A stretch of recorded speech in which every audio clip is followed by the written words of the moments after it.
Good morning everyone. তো আজকে হচ্ছে আমাদের ডে 2 ট্রেন জার্নি। আমাদের ইউনিভার্সিটি থেকে এক্সকারশনে নিয়ে যাওয়া হচ্ছে, আর সকাল সকাল আমাদের ঘুম ভেঙে গেছে। আমরা ইসমাইলের সাথে উঠলেও আমাদের মুড প্রচণ্ড খারাপ ছিল, কারণ লোকজন রাত্রেবেলা অনেক ডিস্টার্ব করেছে।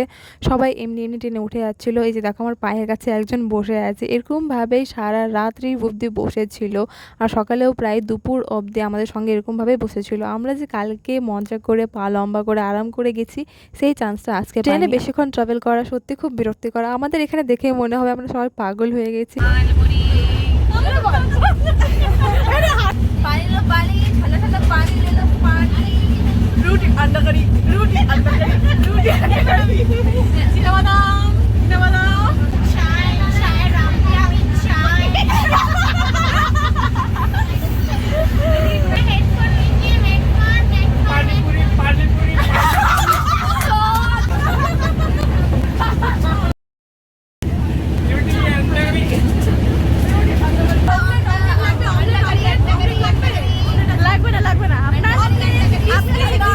ট্রেন জার্নির একটা রিল দেখেছিলাম যে 25 ঘন্টা বা 48 ঘন্টা ট্রাভেল করার পর সত্যি লোকজনের মাথা খারাপ হয়ে যায়। সবাই বলে চাইলে এলো পানি। আমরা ওই ভিডিও ট্রাই করছিলাম, আর করতে করতে সত্যি আমাদের মাথা খারাপ হয়ে গেছে। আর আমরা যে এত চিৎকার চেঁচামেচি করেছি, আশেপাশের লোকজন আমাদেরকে কিচ্ছু বলেনি, আমাদেরকে আমাদের মতো মজা করতে দিয়েছে। আমাদের সব জিনিসপত্র নামিয়ে নিয়েছে এখানে, কারণ পরে স্টেশনে আমরা নেমে যাব।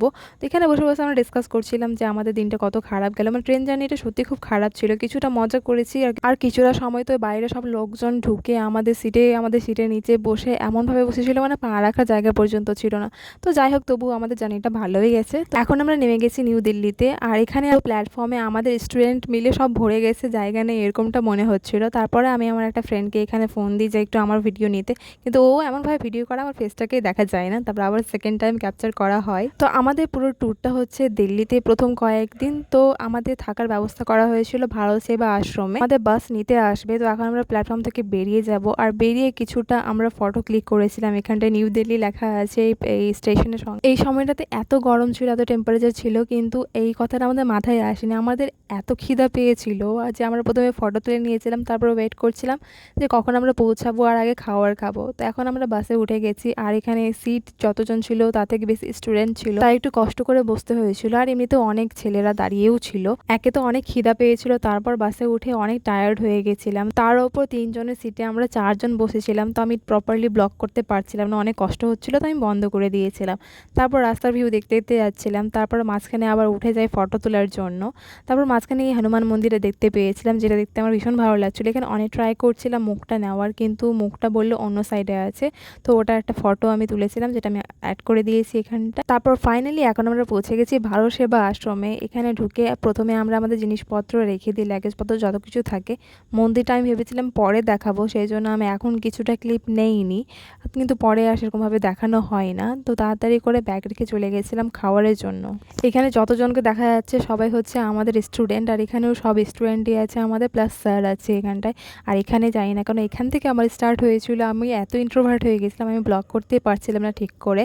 তারপর এখানে খাবার দাবার আসে, আগে শান্তি করে খাবার খেয়েছিলাম, কারণ প্রচণ্ড খিদে পেয়ে গেছিলো, সকাল থেকে কিছু খাওয়া হয়নি।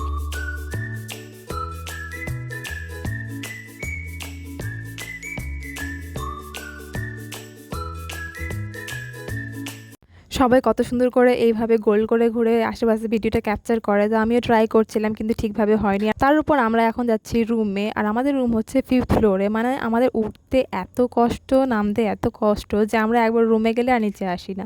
ভারী ভারী লাগেজ নিয়ে উঠতে এত কষ্ট হচ্ছিল যে আমি এখানে ফার্স্ট্রেটেড হয়ে গেছি একেবারে। তো আজকের ব্লগটা আমি এখানে শেষ করলাম, আবার দেখাবো অন্য ব্লগে।